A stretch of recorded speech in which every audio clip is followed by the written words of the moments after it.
बन सकता है कि सुप्रीम कोर्ट एक संवैधानिक बॉडी है कि गैर संवैधानिक बॉडी है। दोस्तों यहाँ पर बिल्कुल बेसिक है कि संविधान में इसका जिक्र किया गया तो ये संवैधानिक बॉडी है। यहाँ पर ये क्लियर डाउट होता है, मतलब डाउट जो है पूरी तरह से क्लियर हो जाता है कि ये संवैधानिक बॉडी है। ठीक, उसके बाद में दोस्तों अगर देखें तो संविधान के किस भाग में इसका जिक्र किया गया, जो कि हम जानते हैं संविधान में 22 भाग है। तो जो भाग 5 है दोस्तों, जो संघ से जुड़ा हुआ है, जो आर्टिकल 52 से 151 है, मतलब जो संघ है जो केंद्र सरकार के बारे में बताया गया, तो 124 से 147 तक किसके बारे में दोस्तों, तो वह सुप्रीम कोर्ट के बारे में। लेकिन हम सब आर्टिकल को क्लियर नहीं करेंगे, हम वही आर्टिकल को क्लियर करेंगे जहाँ से क्वेश्चन बनते हैं। ठीक, तो सबसे पहले दोस्तों 124 में अगर देखें, जो आर्टिकल 124 है दोस्तों, वह किसके बारे में बताता है, तो सुप्रीम कोर्ट के गठन के बारे में बताता है। इनकी बेसिक से जानकारी लेंगे दोस्तों, और फिर इनकी शक्तियाँ, इनके पावर भी हम देखेंगे। सबसे पहले दोस्तों इसके गठन की अगर बात करूँ दोस्तों, कुछ क्लोज दिए गए हैं 124 मतलब पॉइंट 1, पॉइंट 2, पॉइंट 3 ऐसे, तो उनको भी हम देखेंगे तो आपको पूरी तरह से क्लियर हो जाएगा। सबसे पहले दोस्तों इसके गठन की अगर बात करें तो जो हमारा मूल संविधान था दोस्तों, उसमें सुप्रीम कोर्ट के जो जज हुआ करते थे उनके अगर देखें, जो हमारे सुप्रीम कोर्ट के जो जज हुआ करते थे, पहले 7+1 मतलब कि 7 में मतलब अन्य सदस्य रहेंगे और एक मुख्य सदस्य रहेगा जिसको हम CJI बोलते हैं, चीफ जस्टिस ऑफ इंडिया, है ना, वह रहेगा। तो 7 उसके नीचे जो अन्य सदस्य रहेंगे और एक मुख्य सदस्य मतलब कि मुख्य जज रहेगा। 7 अन्य जज रहेंगे और एक मुख्य रहेगा, कुल 8 सदस्य रहेंगे। ये दोस्तों जब संविधान बना तब से ये व्यवस्था लागू थी, लेकिन उसके बाद में क्या होता है दोस्तों कि फिर यह व्यवस्था 2008-9 में आते आते मतलब एक अधिनियम आता है और इस व्यवस्था को बदल दिया गया, और अब जो सदस्य रहते हैं वो रहते हैं 30+1, मतलब 30 सदस्य रहते हैं और एक अन्य रहता है CJI रहता है, जिसको हम बोलते हैं चीफ जस्टिस ऑफ इंडिया। ठीक, वो रहता है, और 3 उसके नीचे रहते हैं। एक पीठ रहती है 31 लोगों की, 30 अन्य सदस्य रहते हैं, मतलब 30 नीचे उसके, और एक मुख्य रहता है जिसको CJI हम बोलते हैं। दोस्तों अभी जो वर्तमान में जो व्यवस्था है, यह व्यवस्था है हमारे देश में। ये दोस्तों आपको बेसिकली समझ में आ गया होगा अभी कितने सदस्य हैं, तो अभी 30+1 सदस्य है, मतलब एक CJI है और 30 अन्य सदस्य है। ठीक, अब दोस्तों क्लॉज 2 में आते हैं। क्लॉज 2 ये कहता है कि नियुक्ति, हम क्या करेंगे दोस्तों, नियुक्ति देखेंगे कि इनकी नियुक्ति होती है कि निर्वाचन होता है। दोस्तों आपने कभी सुना नहीं होगा कि जज का चुनाव होता है, जो कि नियुक्ति होती है, वो अपना क्वालिफिकेशन, उनकी जो योग्यता रहती है उसके हिसाब से बनते हैं। तो उनकी नियुक्ति दोस्तों राष्ट्रपति करते हैं। ऑब्वियसली दोस्तों मैंने बताया कि जितने भी पद है हमारे देश में बड़े बड़े, उनकी दोस्तों नियुक्ति राष्ट्रपति करते हैं, क्योंकि संविधान के अनुसार सबसे सर्वोच्च वही है और उनका ही हक बनता है, उनका ही अधिकार बनता है। तो जो सुप्रीम कोर्ट के जो जज की मतलब कि वहाँ जो जज जाते हैं सुप्रीम कोर्ट में, उनकी नियुक्ति और CJI की भी नियुक्ति कौन करते हैं, तो राष्ट्रपति ही करते हैं। इन सबको दोस्तों आगे हम देखेंगे। उसके बाद में क्लॉज 3 में अगर आते हैं दोस्तों, तो यहाँ पर योग्यता बताई गई है कि क्या योग्यता होनी चाहिए, मतलब क्या क्वालिटी होनी चाहिए कि राष्ट्रपति यहाँ पर चुने सुप्रीम कोर्ट के जज। तो दोस्तों सबसे पहले जो बेसिक सी मतलब आपको पता होगी कि भारत का नागरिक हो। मतलब दोस्तों हर पद भारत में छोटा छोटा बड़ा से बड़ा हम देखते हैं, कौन सा भी चुनाव लड़ते हैं तो उसमें आपने देखा होगा कि भारत का नागरिक तो वह होना ही चाहिए। ठीक, दूसरा कि सुप्रीम कोर्ट में जज बनने से पहले वह राज्यों की हाई कोर्ट में, किसी भी राज्य की हाई कोर्ट में 5 साल तक क्या हो दोस्तों, 5 वर्ष तक जज के रूप में कार्य कर चुका हो। ठीक, 5 वर्ष तक जज के रूप में कार्य कर चुका हो, 5 वर्ष या 10 वर्ष तक अगर देखें तो वकील के रूप में कार्य कर चुका हो। दोनों में से एक क्राइटेरिया फुलफिल होना चाहिए। 5 वर्ष तक वो वहाँ पर जज किसी भी हाई कोर्ट में, जो कि हम देखते हैं हमारी सेंट्रल में सुप्रीम कोर्ट है और राज्यों में हाई कोर्ट होती है। ठीक, तो वहाँ पर 5 वर्ष के लिए जज के रूप में कार्य कर चुका हो या 10 वर्ष तक वकील के रूप में कार्य कर चुका हो। दोनों में से ये कोई भी एक क्राइटेरिया उसको फॉलो करना है।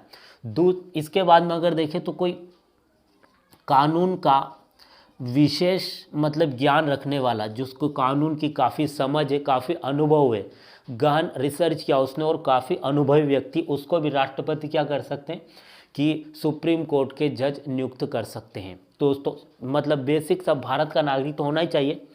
इन तीनों में से कोई भी एक क्राइटेरिया उसके पास होना चाहिए। 5 वर्ष तक किसी राज्य के हाई कोर्ट में वो जज का कार्य करे, या फिर 10 वर्ष तक वो वकील के रूप में कार्य करे, या फिर कोई कानून का विशेषज्ञ जो राष्ट्रपति राष्ट्रपति को उनकी पता हो उनके बारे में, राष्ट्रपति भी कर सकते हैं। ठीक, अब दोस्तों यहाँ पर आपको समझ में आ रहा होगा कि राष्ट्रपति क्या ये सब अपनी मर्जी से करते? जी नहीं। आपने सुना होगा एक प्रणाली आती है दोस्तों जिसको बोला जाता है कोलेजियम प्रणाली। ठीक है, कौन सी है दोस्तों? कोलेजियम प्रणाली। उसके तहत क्या होता है कि 4 सदस्य रहते हैं और एक चीफ जस्टिस ऑफ इंडिया, ये 5 सदस्य। ये जिस भी व्यक्ति का रिकमेंड करेंगे राष्ट्रपति को, राष्ट्रपति उनको ही सुप्रीम कोर्ट का सदस्य नियुक्त करते, ये आप याद रखें।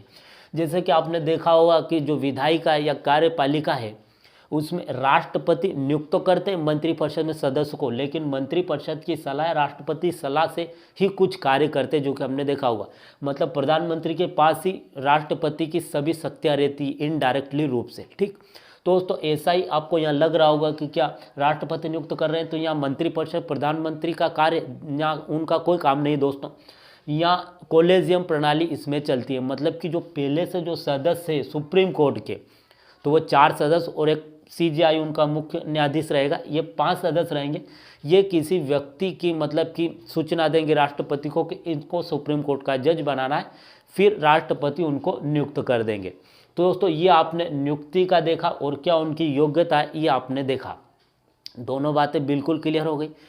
अब चलते हैं उनका कि हटाने की प्रक्रिया, हटाने की प्रोसेस क्या है। ये तो लाने की प्रोसेस हो गई, लेकिन कुछ ऐसा करते हैं, वो घोटाला करते हैं या कुछ, तो उनकी क्या प्रोसेस है। तो दोस्तों 2 ऐसे जरूरी है। जैसे इनको हटाने की प्रक्रिया में एक तो आपने शब्द सुना होगा साबित कदाचार। ठीक, कदाचार एक ये है। दूसरा अगर देखें तो असमर्थता। ये दोस्तों क्या है, इसको आप समझिए, बहुत बेसिक है। साबित कदाचार का मतलब होता है कि अगर वो व्यक्ति है कि वो संविधान के नियमों का पालन नहीं कर रहा है, ऐसा कुछ कर रहा है, भ्रष्टाचार में लिप्त है, या ऐसा कुछ कर रहा है जो जनता के हित में नहीं है, नागरिकों के हित में नहीं है, जिससे देश का काफ़ी नुकसान होने वाला और संविधान के विरुद्ध कार्य कर रहा है। जैसे कि हम जानते हैं कि जो हमारी न्यायपालिका है, सुप्रीम कोर्ट है, वह संविधान की क्या संरक्षक के रूप में कार्य करती है। सरकार को भी यह देखती है कि सरकार भी क्या है, किस तरह से कार्य कर रही है, क्योंकि वो भी सरकार का क्या एक पार्ट बन जाती है ना। हम जानते हैं सांसद के 3 अंग होते हैं। तो उसी के अनुसार दोस्तों अगर देखें, साबित कदाचार ये होता है कि कि कोई ऐसा कार्य ना करे। दूसरा असमर्थता, मानसिकली और मानसिकली और शारीरिक ऐसा होना चाहिए वो कि मानसिक तौर पे उसमें योग्यता हो, उसमें गुण हो, ऐसी कुछ बात हो। ऐसा नहीं होना चाहिए कि उसको संविधान का कानून की उसको नॉलेज ही नहीं है, संविधान का ज्ञान ही नहीं है, तो उसको नहीं लिया जाए, उसको नहीं लिया जाएगा। ठीक, अब दोस्तों ये दोनों बातें अगर फुलफिल होती है, दोनों में से कोई एक बात, तो क्या होगा कि इस प्रस्ताव को कि राज्यसभा लोकसभा में पेश किया जाएगा। यूँ कहने का मतलब है कि संसद को अधिकार है किसी सुप्रीम कोर्ट के जज को हटाने का। अब देखो प्रोसेस क्या होती है, चाहे राज्यसभा में जाए पहले वो, या चाहे लोकसभा में जाए। अगर राज्यसभा में जाता है तो 50 सदस्यों की सहमति जरूरी है। अगर लोकसभा में जाता है तो वहाँ 100 सदस्यों की सहमति जरूरी है। अगर राज्यसभा में पास हो गया है तो राज्यसभा के जो सभापति है वो क्या करेंगे, एक कमेटी बनाएंगे 3 सदस्य की, 3 सदस्य की कमेटी रहेगी। उसमें एक सुप्रीम कोर्ट का जज रहेगा और एक हाई कोर्ट का जज रहेगा और एक कोई कानून का विशेषज्ञ रहेगा। 3 व्यक्ति रहेंगे और जो भी व्यक्ति उसके खिलाफ जो भी जिस तरह से उसके खिलाफ जो बहस हो रही है संसद में, तो क्या वो सही है, इसके कि वो सारी छानबीन करेंगे। और छानबीन करने के बाद संसद में वह क्या है कि उसको कि सबूत के साथ पेश करेंगे कि हाँ ये व्यक्ति जिस पर मुकदमा चल रहा है सही से गुणी है, इसमें कोई योग्यता नहीं है, इसको हम कि हटा सकते हैं। या साबित कदाचार कुछ उसमें घोटाला किया है बहुत बड़ा, तो इसको हटाना काफ़ी ज़रूरी है। और ये व्यक्ति है, ये भी संसद में जाएगा और ये अपनी क्या है, इसके खिलाफ जो आरोप लग रहे हैं इसको अगर इसने प्रूफ कर दिया कि नहीं ये गलत है तो फिर बच जाएगा। लेकिन अगर प्रूफ नहीं कर पाया तो फिर क्या है, उसको संसद में पास हो जाएगा और राष्ट्रपति इनको हटा देंगे। तो बहुत ही सिंपल है। अगर दोनों में से कोई भी क्राइटेरिया फुलफिल हो रहा है, जैसे कि साबित कदाचार या असमर्थता, इसमें से कोई भी साबित कदाचार मतलब कि ऐसा कुछ कार्य करता है जो संविधान के विरुद्ध हो, या असमर्थता, इसमें दो भी कुछ हो, फिर संसद में ये कहाँ जाएगा, मुकदमा जाएगा राज्यसभा में या चाहे लोकसभा में। ठीक है, चला गया। अब वहाँ जिस भी सभा में पास हो जाएगा, चाहे राज्यसभा में पास हो गया, तो राज्यसभा के जो सभापति है वो एक कमेटी बनाएंगे 3 सदस्य की, एक सुप्रीम कोर्ट का सदस्य, एक हाई कोर्ट का और एक कानून का विशेषज्ञ, 3 व्यक्ति रहेंगे। फिर मान लो इसके खिलाफ भ्रष्टाचार का कोई मुकदमा गया है वहाँ पर, ठीक है। अब वो क्या करेंगे, टीम बनाएंगे और फिर सर्च करेंगे, छानबीन करेंगे कि व्यक्ति सच में क्या इसने भ्रष्टाचार ऐसा कुछ किया है, रिश्वत ली। अगर उनको कुछ ऐसा सबूत मिलता है तो फिर संसद में जाएंगे और इसके खिलाफ क्या करेंगे, सबूत देंगे कि ये देखो इसने ऐसा किया है। अगर ये गलत नहीं होगा तो फिर ये भी क्या करेगा, उनको सबूत देगा वापस कि मैंने ऐसा किया ही नहीं, ये मेरा देखो प्रूफ देखो। अब ये प्रूफ नहीं कर पाया तो फिर क्या होगा, हट जाएगा, नहीं अगर दे दिया तो बचा रहेगा। ये दोस्तों और ही इसको डिटेल से बताया गया क्लोज 4 और क्लोज 5 में। ठीक है दोस्तों, ये यहाँ पर ज़्यादा इंपॉर्टेंट नहीं है, जो खास बातें थी वो मैंने बता दी। तो हमने नियुक्ति देख ली, योग्यता देख ली, साबित कदाचार मतलब और असमर्थता किस तरह से। दोस्तों यह जो प्रोसेस है संसद के द्वारा हटाया जाता है, इसका मतलब कि जो आपने सुना देखा होगा राष्ट्रपति को भी महाभियोग द्वारा संसद, राज्यसभा, लोकसभा में पास हो जाता है तो हटाया जा सकता है। यहाँ पर भी दोस्तों जो सुप्रीम कोर्ट के जज हैं उनको भी महाभियोग जैसा ही कुछ प्रक्रिया, लेकिन दोस्तों महाभियोग शब्द का प्रयोग यहाँ पर नहीं किया गया। महाभियोग कहीं से कहीं तक नहीं है, महाभियोग के जैसी प्रोसेस है यहाँ पर दोस्तों। ठीक है, महाभियोग में भी ऐसा ही होता है। राष्ट्रपति क्या करते हैं, राष्ट्रपति को हटाने की जो प्रक्रिया है वो क्या है, राज्यसभा में पास हो गया, लोकसभा में पास हो गया तो उनको हटाया जा सकता है। ऐसा इनको राज्यसभा में पास होना है, लोकसभा में पास होना है कि राज्यसभा में 50 सदस्य की सहमति रहनी चाहिए, लोकसभा में 100 सदस्य की सहमति रहनी चाहिए। एक कमेटी बनेगी और इनके खिलाफ अगर कोई सबूत मिलता है तो फिर सबूत वो संसद में पेश करेगी और प्रूफ हो जाते हैं तो इनको हटाया जा सकता है राष्ट्रपति द्वारा। ठीक है, उसके बाद में आगे बढ़ें तो क्लोज 6 आता है। क्लोज 6 में दोस्तों अगर देखें तो यहाँ पर आ जाता है शपथ। शपथ किसके सामने लेंगे, तो शपथ राष्ट्रपति के सामने शपथ लेंगे। ठीक, जो भी कुछ होता है नियुक्ति वही करते हैं और शपथ भी उनके सामने लेते। अब कुछ बेसिक्स और बच जाते हैं, जैसे कि अगर देखें दोस्तों तो उनका वेतन है, वेतन को देख लेते हैं। तो वेतन दोस्तों इनका 2,80,000 होता है। ठीक, जो CJI है, जो चीफ जस्टिस ऑफ इंडिया, जो मुख्य न्यायाधीश है, और जो अन्य जो 30 ये इनका तो 2,80,000 और इनका 2,40,000 होता है। ठीक है, इनका जो अन्य है। ठीक, वेतन हुआ। उसके बाद में इनका कार्यकाल दोस्तों अगर देखें तो इनका कार्यकाल निश्चित नहीं है। उम्र दी गई है 65 वर्ष से ज़्यादा ना हो, चाहे कितने भी साल ये कार्य करे, बस 65 वर्ष इनकी उम्र हो गई है तो फिर इनको रिटायर होना पड़ सकता है, मतलब कार्यकाल निश्चित नहीं है। ठीक, तो वेतन देख लिया हमने, कार्यकाल देख लिया। इसके बाद में दोस्तों इनकी शक्ति आती है, क्यों से ही पता चलेगा कि जो हमारे सुप्रीम कोर्ट है उनका क्या कार्य और एक्चुअली में किस तरह से शासन का अंग बनती है। दोस्तों शक्तियों को देखने से पहले बेसिकली आपको पता होगा कि सेंट्रल लेवल पर अगर देखें तो सुप्रीम कोर्ट होती है। ठीक है, और अगर राज्यों में देखें तो हाई कोर्ट होती है, और अगर ज़िले में देखें तो डिस्ट्रिक्ट कोर्ट होती है। ठीक है, ये 3 है। लेकिन दोस्तों तीनों ऐसा नहीं है कि ये सबसे ऊपर है, इसका एक पार्ट ये हो गया, इसका एक पार्ट हो गया, ऐसा नहीं है दोस्तों। ये सब अलग अलग है। सुप्रीम कोर्ट की अपनी कुछ अलग पावर है, राज्य में जो हाई कोर्ट होती है उनकी अलग पावर है, और जो जिले में जो जिला न्यायालय होती है उनकी अलग पावर है। हाँ, जिला न्यायालय जो हाई कोर्ट के अंडर कुछ मतलब कि कुछ टॉपिक में आ सकती है, लेकिन दोस्तों सभी अलग अलग है। ये मतलब एक के नीचे एक नहीं है, इसको एकीकृत प्रणाली बोला जाता है। मतलब ये स्वतंत्र है अपने अपने तरीके से। ठीक, ये सुप्रीम कोर्ट, हाई कोर्ट ना किसी राज्यों के अंडर आती, मतलब ना किसी सरकार के अंडर आती है। जैसे कि सुप्रीम कोर्ट है दोस्तों, ये केंद्र सरकार के साथ में कार्य जरूर करेगी लेकिन उनके अंडर नहीं आती है। जैसे केंद्र सरकार ने कोई कानून बना दिया तो इसको पास करना ही है। कोई कानून बना है तो वह सुप्रीम कोर्ट के सामने से ही जाएगा। मतलब सुप्रीम कोर्ट क्या करेगा, पहले उनकी जांच करेगा कि संविधान का उल्लेख, मतलब संविधान के विरुद्ध तो नहीं है, जनता का अधिकार तो छीने नहीं जा रहे, या कुछ ऐसा तो नहीं किया जा रहा जो देश के हित में नहीं है। अगर ये तीनों बातें मतलब फुलफिल हो जाती है उसके बाद दोस्तों देश में ये लागू होता है। ऐसा ही हाई कोर्ट में होता है दोस्तों। राज्य सरकार जो कानून बनाएगी, तो ये तीनों अलग अलग है। ठीक, ये आप बिल्कुल क्लियर रखिए। अभी हम बात करें सुप्रीम कोर्ट की, तो सुप्रीम कोर्ट को ही हम देखते हैं। तो ये दोस्तों आपको क्लियर हो गया, तीन अलग अलग है। हाँ, अगर किसी जनता को लगता है, किसी व्यक्ति को कि जिले के जो उसको कुछ डिसीजन आया है उसके पक्ष में नहीं है, वो संतुष्ट नहीं है, तो हाई कोर्ट में जा सकता है। हाई कोर्ट के डिसीजन से वो संतुष्ट नहीं है तो फिर सुप्रीम कोर्ट जा सकता है। ये बात आप याद रखें। लेकिन ऐसा नहीं है कि एक के नीचे एक नहीं, एक के नीचे एक नहीं है, ये स्वतंत्र बॉडी है। सुप्रीम कोर्ट और राज्यों में हाई कोर्ट और जिला न्यायालय कुछ समय तक हाई कोर्ट के नीचे आती है, लेकिन पूरी तरह से नहीं। अब देखिए दोस्तों, ये तो बेसिक हुआ। इधर हम चलें, इसके गठन की बात आर्टिकल 124 में की गई है और हम वही आर्टिकल करेंगे जहाँ से क्वेश्चन बनते। उसके बाद में अगर देखें दोस्तों तो आता है आर्टिकल 131। ठीक, आर्टिकल 131 में अगर देखें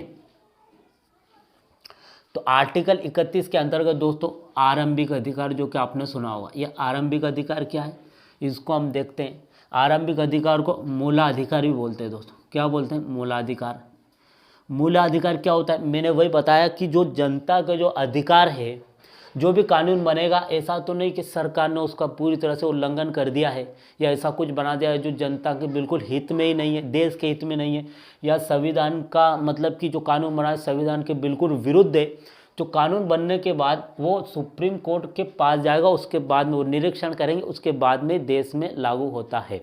ठीक दोस्तों, आपको समझ में आ गया होगा सुप्रीम कोर्ट एक तरह से हमारा जो संविधान है, हमारा जो संवैधानिक बॉडी, हमारा लोकतांत्रिक देश है, तो कैसे साबित होता है? क्योंकि संविधान में लिखा है कि हमारा डेमोक्रेटिक देश है। ठीक, तो क्या है कि सुप्रीम कोर्ट का ये कार्य कि जो नागरिकों के जो मौलिक अधिकार है, ठीक, और जो संविधान है उसका संरक्षक के रूप में वह कार्य करती है।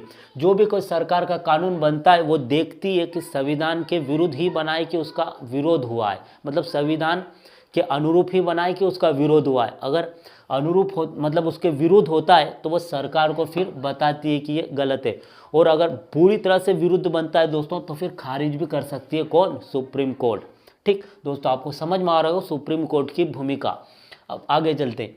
उसके बाद में दोस्तों आपने सुना होगा आर्टिकल 32 जो है उसके अंतर्गत कुछ होता है, जो कि आर्टिकल संवैधानिक उपचारों का अधिकार, मौलिक अधिकार में हमको पता होगा। तो रीड जारी करता है सुप्रीम कोर्ट। ठीक, ये आपको पता होगा। उसके बाद में अगर देखें तो अभिलेख, जैसा कि कोई भी डिसीजन मतलब कोई भी केस जाता है सुप्रीम कोर्ट में, केस चला गया और वह केस जाने के बाद उसका जो भी डिसीजन आता है तो वो कानून बन जाता है हमेशा के लिए। ठीक, जैसे कि आपको पता होगा कि 1960 में एक विवाद आया था प्रस्तावना को लेकर। फिर 1973 में केशवानंद भारती बनाम केरल राज्य जो आया, तो उसमें बताया गया कि प्रस्तावना संविधान का अंग है। तो वह उस केस के लिए नहीं बताया, हमेशा के लिए मान लिया गया कि सब जो प्रस्तावना है वो संविधान का ही एक भाग है, मतलब कि वो दिखता नहीं है, वो है नहीं, लेकिन उसकी आत्मा उसको माना गया, किसको? प्रस्तावना को, किसकी? संविधान की। तो वो एक्ट बन गया। तो जो भी सुप्रीम कोर्ट में नियम कानून बनते हैं किसी केस को लेकर, तो वो केस तक सीमित नहीं होते, हमेशा के लिए वो कानून बन जाते हैं। दोस्तों ये काम बताया गया आर्टिकल 131 के तहत। आपको पता चल गया होगा कि जो संविधान के अनुसार कार्य करने की बॉडी को ही सुप्रीम कोर्ट बोलते हैं। ठीक, मतलब संविधान के अनुसार ही सब कुछ होता है। जो सरकार, मतलब आप यूँ समझिए दोस्तों कि जो सरकार है, जो मंत्रिपरिषद होती है, जो संसद होती है, वह चाहे तो किसी पर भी कानून बना सकती है, किसी पर भी उसको पावर है, क्योंकि कौन रोकने वाला है? उनके ऊपर कोई रहता ही नहीं है, वही सबसे सर्वोच्च रहते हैं। लेकिन दोस्तों वो कानून कुछ भी बना दे, लेकिन कानून भारत में लागू होने से पहले सुप्रीम कोर्ट के दरवाजे के सामने से उसको जाना ही पड़ेगा उस कानून को। अब जैसे सुप्रीम कोर्ट के पास जाएगा तो सुप्रीम कोर्ट देखेगा कि इसके संविधान का इसमें विरुद्ध कार्य हुआ है, संविधान के विरुद्ध काम मतलब कि कानून बना है, तो वो रद्द कर देगा।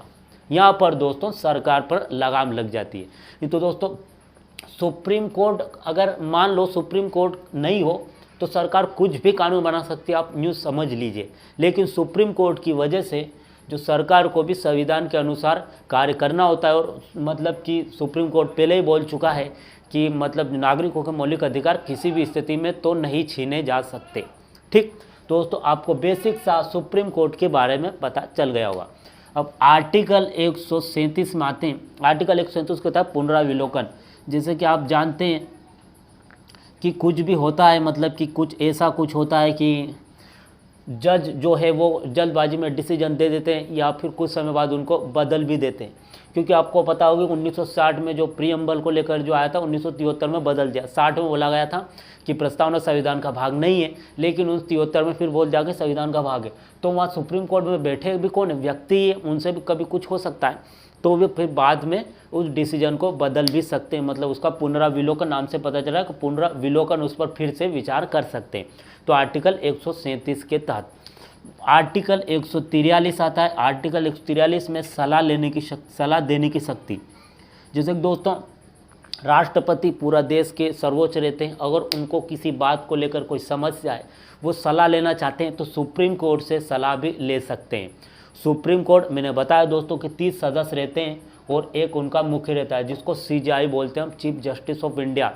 मतलब सुप्रीम कोर्ट का जो मेन बॉस आप बोल सकते हैं वो इनको बोल सकते हैं CJI, chief justice of India. और उनके जो मतलब कि नीचे रहते हैं वो 30 सदस्य रहते हैं। तो 30 अन्य हो गए और एक इनका सीजेआई हो गया जिसको हम सुप्रीम कोर्ट जज बोलते हैं, सीजेआई बोलते हैं।